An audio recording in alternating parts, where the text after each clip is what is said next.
Seusai polemik panjang, akhirnya pemimpin Pondok Pesantren Al Zaitun Panji Gumilang ditetapkan sebagai tersangka dan ditahan untuk kasus penistaan agama. Panji resmi ditahan Bareskrim Polri Rabu kemarin. Sementara itu, Menko Polhukam Mahfud MD meminta Polri mempercepat pengusutan hukum dugaan tindak pidana pencucian uang atau TPPU, pendiri dan pimpinan Pondok Pesantren Al Zaitun Panji Gumilang. Mahfud meminta pengusutan dugaan TPPU berjalan paralel dengan proses hukum lainnya yang melibatkan Panji Gumilang. Meminta kepada Bareskrim Polri untuk mempercepat proses pidana umum atau pidana khusus di luar soal penodaan agama seperti yang selama ini berlangsung.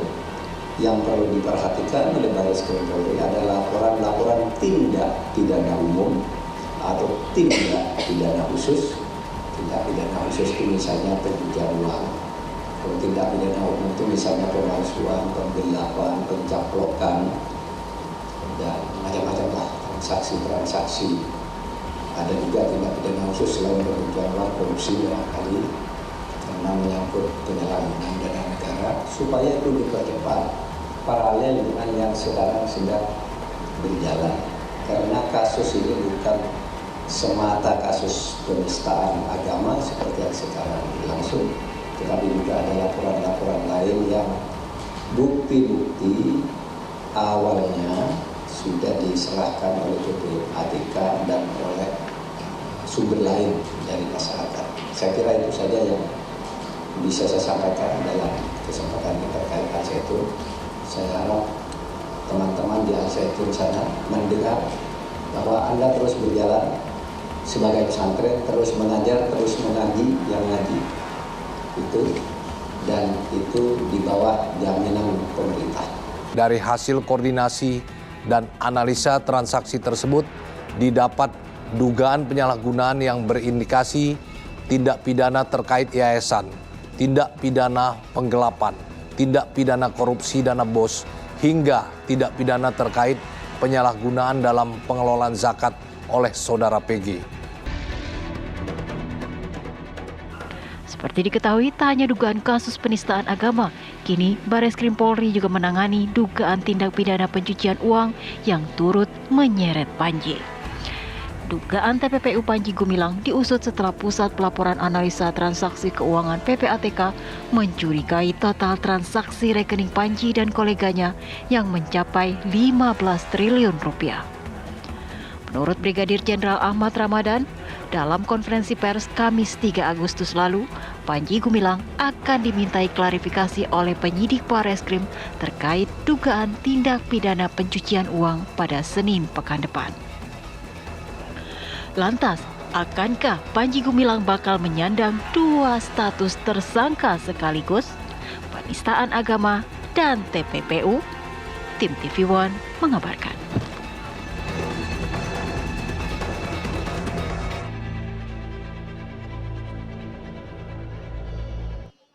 Ya, babak baru untuk Panji Gumilang setelah ditahan dan menjadi tersangka untuk penistaan agama. Kali ini aparat kepolisian akan membidik Panji Gumilang tepatnya Senin pekan depan, memeriksa Panji Gumilang terkait tindak pidana pencucian uang, pemirsa. Itu akan saya bahas di Apa Kabar Indonesia malam hari ini, pemirsa. Dan di studio TV One sudah hadir pengamat terorisme kita sekaligus mantan anggota NI KW 9, Bang Al Haidar. Selamat malam, assalamualaikum. Waalaikumsalam.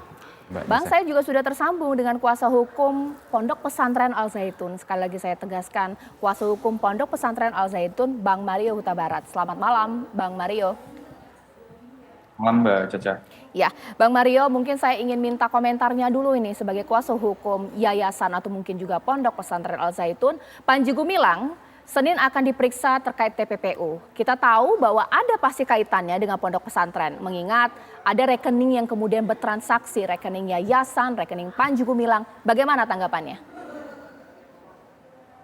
Ya, terkait dengan pemeriksaan yang direncanakan akan dilakukan pada tanggal 7 Agustus ya, hari Senin, bahwa memang berdasarkan keterangan klien kami, ya Syekh Panji Gumilang selaku juga Ketua Dewan Pembina daripada Yayasan Pondok Pesantren Al Zaitun, beliau menjelaskan bahwa memang tidak ada kegiatan ataupun aktivitas terkait dengan tindak pidana pencucian uang pada yayasan, dan bahwa dana-dana ataupun uang yang didapatkan daripada pondok pesantren, pertama beliau jelaskan didapatkan daripada wali santri yang memang menyekolahkan anaknya di pesantren Al Zaitun. Lalu juga ada donatur ataupun sifatnya donasi, dan juga yang ketiga daripada bisnis-bisnis yang memang berjalan di sana. Jadi pada saat memang saya berkunjung di sana, saya melihat semua, diajak berkeliling, melihat semua aktivitas bisnis mereka di sana. Memang sangat banyak sekali aktivitas bisnis yang dilakukan di sana, seperti ada pertanian, di situ ada sawah, ada pohon pisang, tebu, dan lain sebagainya. Ada juga perikanan, ada juga peternakan, dan juga lain-lain begitu. Jadi terkait aktivitas tindak pidana pencucian uang itu pun sampai sekarang masih belum kita bisa, sifatnya masih dugaan ya, belum bisa kita katakan memang itu terjadi, karena memang masih dalam tahap proses penyidikan di Barreskrim ataupun Mabes Polri begitu. Ya, Bang Mario, mungkin pertanyaan sederhananya adalah Panji Gumilang punya uang banyak sekali, itu dari mana? Sampai punya bisnis, bahkan juga pondok pesantrennya, galangan kapal, penggergajian kayu, bahkan ada wisma juga. Ini uang dari mana? Seperti apa? Kalau pondok pesantren Al Zaitun itu sendiri kan bisa saya jelaskan bahwa itu kan bukan baru berdiri 2-3 tahun lalu, itu kan sudah puluhan tahun lalu, 20 mungkin sampai 30 tahun. Jadi seperti yang saya jelaskan di awal, bahwa dana itu pertama didapatkan berdasar keterangan beliau atau klien kami. Yang pertama itu dari wali santri yang menyekolahkan anaknya di sana, ataupun biaya untuk menyekolahkan anaknya di sana, di mana di sana berdasarkan penjelasan daripada salah satu pendiri yaitu Pak Nurdin, ada 7.000 santri yang disekolahkan di sana. Jadi mungkin bisa dikalikan, 7.000 dikalikan sekian untuk biaya sekolah. Lalu ada donatur juga yang memang sifatnya selalu mengadakan donasi ataupun menyumbangkan harta ataupun uang mereka ke sana. Dan juga ya bisnis-bisnis tadi disebutkan yang sangat banyak itu, dari mulai pertanian, peternakan, konstruksi, dan juga ada masih banyak di sana yang belum saya gitu. Baik, ditahan dulu Bang Mario. Sekarang saya ini sambil hadirkan ini penelisikan atau penelusuran mengenai dugaan tindak pidana pencucian uang yang dilakukan oleh Panji Gumilang. Pemirsa, ini kan saya putar kembali ya. Ini menelisik ratusan rekening Panji Gumilang. Ia memiliki 256 rekening pribadi. Ini atas 6 nama ya pemirsa ya, 256 rekening pribadi, tapi untuk 6 nama yang berbeda. Itu kita tidak tahu apakah memang milik Panji Gumilang semua nama tersebut. Sementara berbanding terbalik dengan Ponpes Al Zaitun hanya punya 30 rekening saja. Nah ini kan 200 versus 30 menjadi angka yang tidak apple to apple. Kecurigaan ini yang kemudian bermula, publik bertanya-tanya ini ada apa? Sangat misterius sekali. Mungkin sekarang saya akan tanya kepada Bang Al-Qaidar di sini. Yeah. Aduh, saya agak takut-takut untuk bertanya, tapi mungkin inilah pertanyaan masyarakat. Bisakah ini menjadi sebuah modus? Sumbangan wali santri, sedekah infak, tapi sebenarnya yang memberikan itu bisa jadi NI KW 9 atau orang-orang yang mungkin kita tidak tahu, ini seperti apa? Ya memang. Yang memberikan dana infak, zakat, sedekah, idihor, dan kirot itu sebenarnya bukan wali santri, tapi warga NII KW 9 yang direkrut sejak tahun 89 lah ya. Sampai pada ketika itu saya masih aktif sampai tahun 1996, kita sudah bisa mengumpulkan sekitar 40 miliar lah. Dan pada waktu itu memang diputuskan untuk membangun lembaga pendidikan yang menjadi pusat toleransi dan perdamaian dunia lah begitu, yang menjadi pusat peradaban lah. Jadi yang kita inginkan pada waktu itu adalah kita membangun sebuah model baru sistem pendidikan. Tapi bentuknya sebenarnya bukan pesantren, karena kita nggak setuju dengan pesantren pada waktu itu. Karena pesantren itu kan tempat orang membuang anak. Pada waktu itu kita persepsinya seperti itu. Jadi orang-orang yang punya anak kemudian kadang-kadang nggak sanggup diurus di rumah, dibuangnya ke pesantren begitu. Jadi itu kadang-kadang yang membuat kita nggak begitu setuju pada waktu itu untuk mendirikan pesantren. Tapi kita lebih setuju untuk mendirikan pusat peradaban yang lebih kepada sekolah-sekolah umum. Biasanya kalau satu anggota NII bisa setor berapa sih? Itu per hari, bahkan seseorang itu sampai Rp300.000 itu harus mencari dengan Per tahun berbagai bisa cara. berapa itu? Per tahun kalikan saja 365 ya. Berjuta-juta ya? Oke. Berjuta-juta. Bang Mario, boleh dong ditanggapi.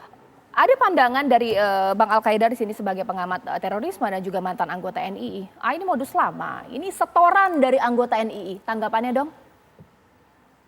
Kalau terkait dengan NII atau apapun itu, pada saat kita ke sana, beliau tidak menjelaskan lebih lanjut bahwa memang yang beliau akui dana paling besar itu yang di sana itu berasal daripada uang sekolah ataupun wali santri yang menyekolahkan anak-anaknya ataupun santri-santri yang bersekolah di sana. Lalu ya dari bisnisnya dan juga daripada donatur-donatur yang beliau bilang pada kami begitu. Tapi memang yang saya lihat di sana memang bisnisnya memang real ya, karena kita diajak berkeliling dan itu semuanya aktif. Jadi bukan sifatnya pasif, semuanya berproduksi dari memang dari pertaniannya dan juga lain sebagainya. Jadi yang perlu saya jelaskan juga lebih lanjut ya, jika harus masuk kepada ranah hukum yang seperti Prof. Mahfud MD jelaskan selaku Menko Polhukam ataupun selaku Ketua Komite TPPU, bahwa tindak pidana pencucian uang ini harus dibuktikan dulu lebih lanjut.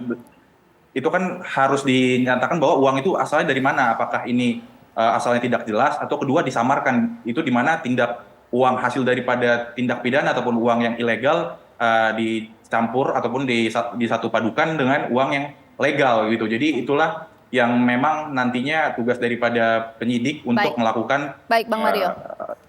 lebih lanjut terkait dengan dana tersebut. Jadi untuk sampai sekarang kita belum bisa memastikan bahwa apakah itu hasil terorisme, apakah itu hasil penggelapan ataupun itu hasil dari penipuan dan lain sebagainya. Yang jelas beliau menyatakan, siapa kemudian selaku klien kami menyatakan bahwa tidak ada tindak pidana pencucian uang ataupun aktivitas apapun terkait dengan hal itu, dan beliau menyatakan siap untuk menyediakan bukti-bukti dan dokumen-dokumen apabila proses ini berlanjut ke proses persidangan begitu. Jadi kita juga selaku kuasa hukum daripada kantor Riha Huta Barat and Partners, kita akan ditahan Bang Mario. berusaha maksimal. Ya ditahan dulu, kehabisan durasi nanti saya. Masih ada satu segmen lagi yang saya akan bahas nanti bersama Bang Mario.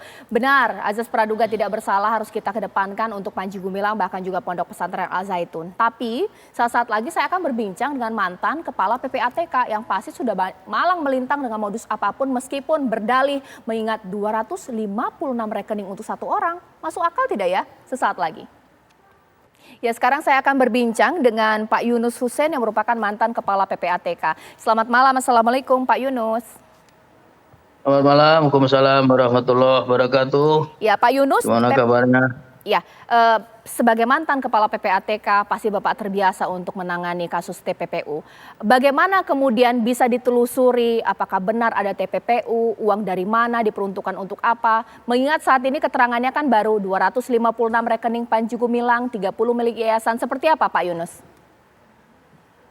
Jadi pertama kita kembali ke pengertian dari TPPU. TPPU adalah perbuatan atau tindakan yang berusaha untuk menyembunyikan, menyamarkan asal-usul harta kekayaan yang berasal dari tindak pidana. Jadi ada harta kekayaan berasal dari tindak pidana disembunyikan asal-usulnya sehingga seolah-olah kelihatan berasal dari sumber yang sah. Bedanya TPPU sama terrorist financing adalah kalau TPPU sumbernya harus tidak sah, harus haram selalu. Tidak bisa dari sumber yang sah ya. Jadi harus tidak sah, melanggar undang-undang ketentuan pidana. Kalau terrorist financing bisa sumbernya sah, bisa tidak sah. Lalu ya apa yang menjadi predicate crime asal dari tindak pidana pencucian uang dari yang bersangkutan, itu yang harus diselidiki oleh penyidik kepolisian. Saya tahu PPATK sudah menyampaikan laporan kepada Kapolri, ini cukup komprehensif. Kalau misalnya ingin dakwaannya tindak pidana asal, misalnya penipuan, penggelapan, ataupun yang lain, ditambah cuci uang, berarti ada dua tindak pidana ya, kumulatif ya, tindak pidana asal dan tindak pidana pencucian uang.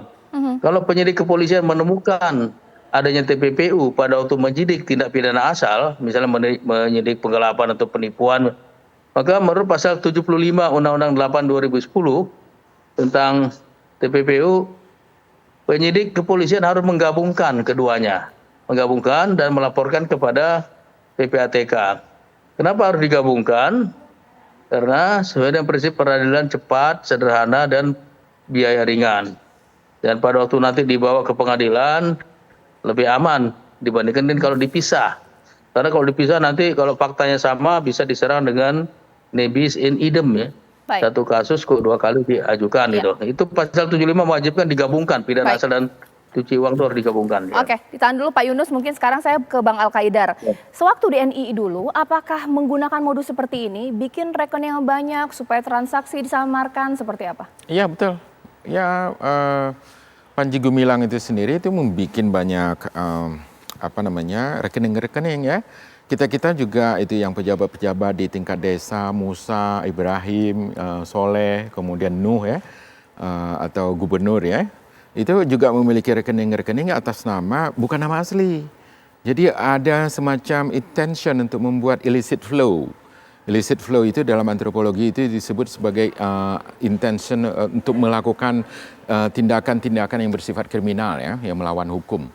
Dan kita sudah pada waktu itu sudah merencanakan juga memang untuk mengumpulkan dana dan mentransfer dana-dana tersebut kepada person-person tertentu yang memang sudah ada dalam perencanaan, misalnya untuk yang membackup gerakan ini supaya nggak ditangkap dan sebagainya. Karena membawa ide negara Islam kan itu sesuatu yang sangat sensitif, mengerikan, kemudian radikal ataupun yang sangat subversif.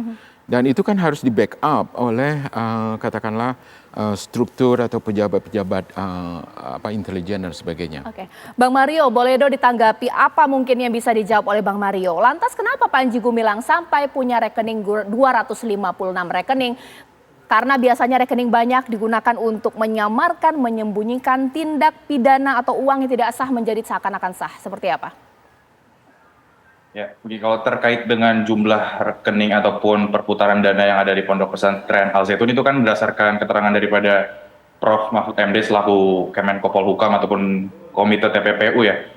Dan memang dari klien kami sendiri menjelaskan mungkin ada kisaran segitu karena kita sendiri pun tidak bisa melihat secara langsung kan kita juga tahu bahwa memang data pribadi ataupun data nasabah itu kan memang sifatnya privat ya, tidak boleh sebenarnya disebar luaskan. Jadi kita pun sebenarnya belum detail nih, kita belum lihat semua 250 atau 260 rekening itu yang mana aja ataupun nilainya berapa. Tapi beliau menjelaskan bahwa memang karena di sana memang banyak divisi usahanya, jenis usahanya seperti yang saya jelaskan di awal, peternakan, pertanian, ada pertaniannya juga ada tebu, ada sawah dan juga ada dan lain sebagainya. Jadi itulah yang beliau katakan dan jelaskan kepada kami sehingga ada rekening-rekening tersebut. Jadi bukan cuma satu ataupun bukan cuma rekening yayasan seperti itu. Iya, baik, ditahan dulu Bang Mario. Sekarang saya akan hadirkan kepada Anda ini pasal TPPU pemirsa untuk semakin memperjelas kita pemirsa untuk kasus TPPU. Ini dia pemirsa. Ya, ini dia pemirsa jerat kasus TPPU Panji Gumilang yang diduga menggelapkan dana zakat, bahkan juga BOS, bahkan diduga membayar pinjaman dan deposito atas nama Panji Gumilang pemirsa. Bahkan juga dijerat pasal 5 Undang-Undang Nomor 28 Tahun 2004 pemirsa dan juga pasal lain terkait tindak pidana korupsi. Ya, sekarang saya ingin ke Pak Yunus Hussein. Oke, saya bisa menerima apa yang dikatakan oleh kuasa hukum Panji Gumilang. Bisnisnya banyak, Pak Yunus, untuk Pondok Pesantren Al Zaitun dengan unit-unit bisnisnya. Tapi ini dalam rangka wajar tidak punya 256 rekening. Seperti apa Pak Yunus? Sebenarnya kalau lihat rekening individu itu 215, jadi itu tidak wajar ya, tidak wajar. Di dalam ketentuan Undang-Undang 8 2010 di pasal 19 ya, disebutkan kalau orang mau buka rekening ya, maka dia harus memberikan informasi yang benar mengenai identitasnya, identitas dirinya, sumber dana, dan tujuan transaksi. Jadi kalau rekening sebanyak itu, kalau identitasnya sama, benar semua, ya tidak masalah. Tapi kalau dari sekian banyak rekening ada identitas yang palsu, atau menarik. tidak benar, itu di situ ada Pak Yunus. melanggar ketentuan pasal 19, ada pemalsuan dokumen di situ. Ditahan dulu Pak Yunus, ini menarik. Saya langsung tanyakan saja kepada Bang Mario. Nah, 256 rekening itu pakai identitas palsu tidak diantaranya, Bang Mario? Kalau itu kita nggak dijelaskan lebih lanjut ya terkait identitas palsu atau identitas apa. Cuman kan seperti Pak Yunus jelaskan bahwa memang untuk membuat rekening bank itu kan kita harus nggak ujuk-ujuk tiba-tiba atas rekening kita bisa keluar setelah kita kasih identitas palsu atau seperti apa. Itu kan melalui proses panjang juga di perbankan, dan itu juga bukan tahapan yang mudah juga kalau kita bilang kita bisa bikin 250 rekening itu kan Identitas palsu. bukan hal yang mudah. Jadi balik lagi pasti itu ada melalui proses assessment dari bank sendiri yang memang harus dibuktikan secara jelas sesuai fakta dan dokumen yang dimiliki oleh yayasan ataupun pribadi seseorang yang mendaftarkan dirinya sebagai nasabah. Ditahan Bang Mario. Bang Al-Qaedar boleh dijawab.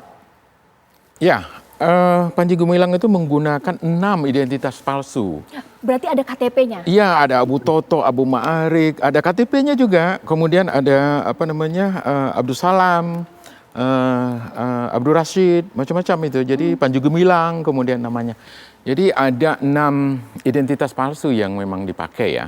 Kita bahkan nggak tahu lagi yang mana identitasnya yang asli gitu, nggak tahu lagi.